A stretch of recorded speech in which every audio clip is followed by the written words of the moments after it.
Bir insana 1000 dollar verəndə kasıb onu gedir iPhone alır, varlı gedir onu yatırım eləyir. Bax, kasıb insanın düşüncəsi kasıb olduğuna görə o pulun hansı formada xərclənməsi və hansı formaya yatırım edilməsini dərk eləmir. Çünki bugünkü gün müəyyən qədər nəsə əldə edirik, tutaq ki, ən bahalı maşın ala bilərik və yaxud da yatırım edib mülk ala bilərik.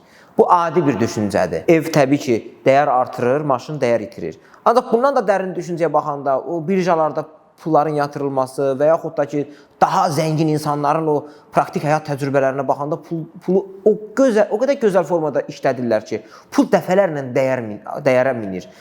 Kasıb insan pulu qazansa da onun bilgisi zəif olur. Ağıllı biznesmenlər pula ekonomiya edəndə ona biz cəmiyyətdə simit damğası vururuq.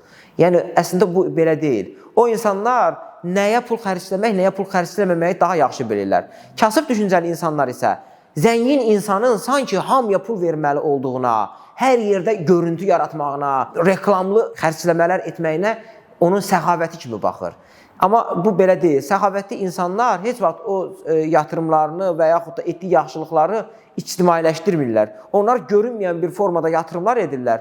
Həm yatırımları böyüyür, həm də cəmiyyət ondan faydalanır. Kasıb olmaq İslamda da var. İki cür insanı İslam qəbul etmir. Bir, israfçı insanı, bir də həddindən artıq pulcir insanı. Çünki israfçılıqda pul yoxa çıxır.